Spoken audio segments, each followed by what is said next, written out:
बच्चों, आज हम कक्षा 6 विज्ञान जिज्ञासा पुस्तक का अध्याय 4 चुंबकों को जाने के प्रश्न उत्तर लिखेंगे। प्रश्न 1, निम्नलिखित में रिक्त स्थानों की पूर्ति कीजिए। दो चुंबकों के विपरीत ध्रुव एक दूसरे को करते हैं जबकि समान ध्रुव एक दूसरे को करते हैं। तो विपरीत ध्रुव एक दूसरे को आकर्षित करते हैं जबकि समान ध्रुव एक दूसरे को प्रतिकर्षित करते हैं। ख, वे पदार्थ जो चुंबक की ओर आकर्षित होते हैं उन्हें कहते हैं। तो ऐसे पदार्थों को चुंबकीय पदार्थ कहते हैं। ग, चुंबकीय दिक्सूचक की सुई दिशा में ही ठहरती है। तो चुंबकीय दिक्सूचक की सुई हमेशा उत्तर दक्षिण दिशा में ही ठहरती है। घ, चुंबक में सर्वदा ध्रुव होते हैं। तो चुंबक में सर्वदा दो ध्रुव होते हैं। प्रश्न 2, निम्नलिखित कथन सत्य है अथवा असत्य। क, एक चुंबक को टुकड़ों में तोड़कर एक ध्रुव प्राप्त किया जा सकता है। तो यह कथन असत्य है। चुंबकों को कितना भी बारीक तोड़ लिया जाए उसमें कभी भी एक ध्रुव प्राप्त नहीं होगा। चुंबक में सदैव दो ध्रुव होते हैं। ख, चुंबक के समान ध्रुव एक दूसरे को प्रतिकर्षित करते हैं। तो यह कथन सत्य है। समान ध्रुव प्रतिकर्षित एवं विपरीत ध्रुव आकर्षित होते हैं। ग, लोहे का बुरादा प्रायः छड़ चुंबक के बीच में चिपक जाता है जब उसे उनके पास लाया जाता है। तो यह कथन असत्य है क्योंकि चुंबक में चुंबकत्व उसके कोनों पर सर्वाधिक होता है, इसलिए बुरादा उसके कोनों पर चिपकेगा न कि बीच में। एक स्वतंत्र रूप से लटका हुआ छड़ चुंबक हमेशा उत्तर दक्षिण दिशा में संरेखित होता है। तो यह कथन सत्य है। जब भी चुंबक को स्वतंत्र रूप से लटकाया जाता है तो हमेशा उत्तर दक्षिण दिशा में ही ठहरता है। प्रश्न 3, स्तंभ 1 में विभिन्न स्थितियां दर्शाई गई है जिसमें एक चुंबक का कोई एक ध्रुव दूसरे चुंबक के निकट स्थित होता है। स्तंभ 2 में विभिन्न स्थितियों के लिए उनके बीच होने वाली अंतःक्रिया दर्शाई गई है। रिक्त स्थानों की पूर्ति कीजिए। तो यहाँ स्तंभ 1 और स्तंभ 2 में पहले दोनों एन सिरे हैं तो चुंबकों के बीच प्रतिकर्षण होगा। अब स्तंभ 2 में आकर्षण लिखा है और स्तंभ 1 में एन सिरा लिखा है, अतः दूसरा एस सिरा होगा। तीसरी स्थिति में एक एस सिरा और दूसरा एन सिरा है, इसलिए उनके बीच आकर्षण होगा। स्तंभ 2 में अगली परिस्थिति में प्रतिकर्षण लिखा है और एक सिरा एस है, अतः दूसरा सिरा भी एस होगा, इसलिए हमारा इसका उत्तर इस तालिका के रूप में बनेगा। एन और एन तो प्रतिकर्षण, एन एस आकर्षण, एस एन आकर्षण, एस एस प्रतिकर्षण।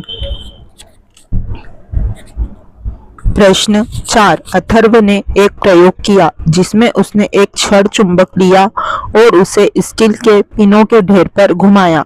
चित्र 4.15। यह चित्र 4.15 है। इसमें एक छड़ चुंबक है जिसके ध्रुवों पर क और ग है और बीच का सिरा ख है। तो आपके अनुसार तालिका 4.3 में दिए गए अवलोकनों के समुच्चय में से कौन सा विकल्प संभवतः उसका वास्तविक अवलोकन है। तो इसमें तालिका दी हुई है। पहली स्थिति में उसके ध्रुव अर्थात क और ग पर 10-10 पिन और बीच का हिस्सा मतलब ख पर 2 पिन चिपके हैं। स्थिति 2 में एक ध्रुव पे 10, बीच में 10 और दूसरे ध्रुव पर 2 पिन चिपके हैं। स्थिति 3 में एक ध्रुव पर 2, बीच में 10 और दूसरे ध्रुव पर 10 पिन चिपके हैं। स्थिति 4 में दोनों ध्रुवों पर और बीच में 10-10 पिन चिपके हैं। तो चूंकि चुंबक की प्रबलता चुंबक के सिरों ध्रुवों पर अधिक होती है, अतः तालिका का विकल्प एक अथर्व का वास्तविक अवलोकन है। प्रश्न 5, रेशमा ने बाजार से 3 समान धातु की छड़ें खरीदी। इनमें से 2 छड़ें चुंबक थी और एक लोहे का टुकड़ा था। बिना किसी अन्य सामग्री का उपयोग किए वह कैसे पहचानेगी कि तीनों में से कौन सी दो छड़ें चुंबक हो सकती है? तो उत्तर, रेशमा चुंबकों की पहचान करने के लिए प्रतिकर्षण गुण का उपयोग कर सकती है। वह दो छड़ों के सिरों को एक दूसरे के पास ला सकती है।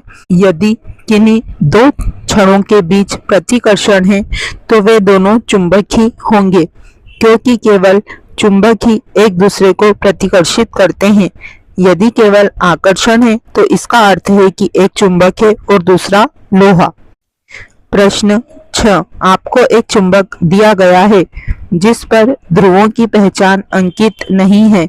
आप किसी अन्य चुंबक जिस पर ध्रुव अंकित है की सहायता से दिए गए चुंबक के ध्रुवों का पता कैसे लगा सकते हैं?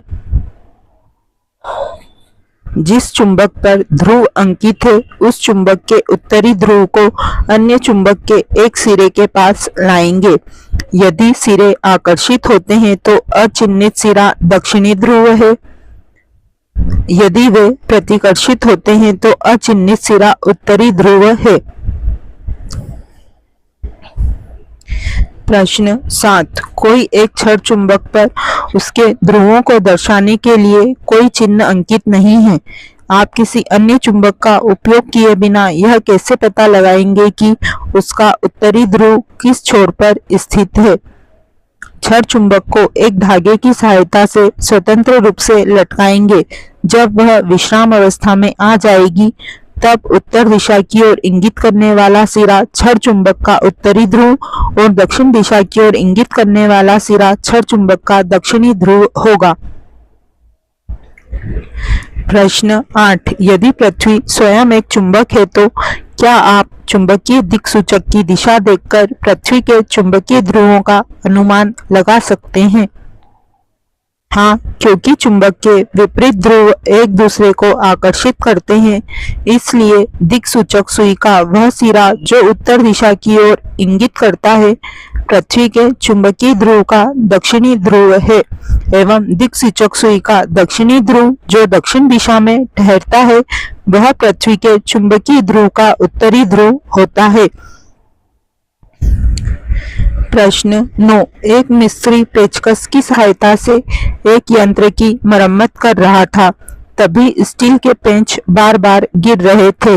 इस अध्याय में आपने जो सीखा है उसके आधार पर मिस्त्री की समस्या को हल करने का उपाय सुझाइए। मिस्त्री पेचकस को एक लकड़ी की मेज पर रखकर एक चुंबक को पेचकस के एक सिरे से दूसरे सिरे तक उसकी लंबाई के अनुदिश खींचेगा।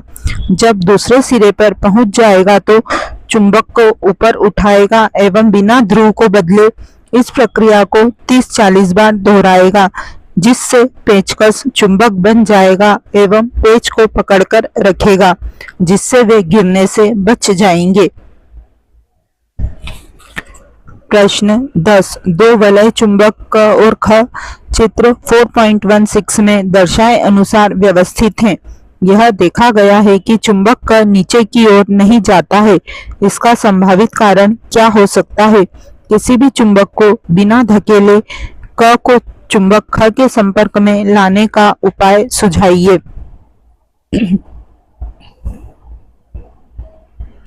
ये दो वलय चुंबक का चित्र है। इसमें क और ख दो चुंबक हैं। तो उत्तर, चुंबक क के नीचे न जाने का कारण दोनों चुंबकों के समान ध्रुवों जैसे दोनों उत्तरी ध्रुवों या दोनों दक्षिणी ध्रुवों के बीच प्रतिकर्षण है। चुंबक क को चुंबक ख के संपर्क में लाने के लिए हम चुंबकों में से एक को इस प्रकार घुमा सकते हैं कि असमान ध्रुव, एक उत्तरी और एक दक्षिणी, एक दूसरे के सम्मुख हों, जिससे वे आकर्षित होंगे व एक दूसरे के संपर्क में आ जाएंगे। प्रश्न 11, तीन छड़ चुंबकों को चित्र 4.17 में दर्शाए अनुसार एक मेज पर व्यवस्थित किया गया है। एक सिरे 5 की ध्रुवता आपको दी गई है। अब आप बताइए कि चुंबकों के सिरों 1, 2, 3, 4 और 6 पर ध्रुवता N या S में से क्या क्या है? तो ये छड़ चुंबक का चित्र है। इसमें सिरा 1, 2, 3, 4, 5 पे N ध्रुव और 6 है। तो चूंकि असमान ध्रुव एक दूसरे को आकर्षित करते हैं, इसलिए यदि सिरे 5 की ध्रुवता n है तो सिरे 2, 4 व 6 की ध्रुवता s होगी एवं सिरे 1 व 3 की ध्रुवता n होगी। इसी के साथ हमारा यह अध्याय 4 यहीं समाप्त होता है। जल्द ही हम अध्याय 5 के साथ पुनः मिलेंगे।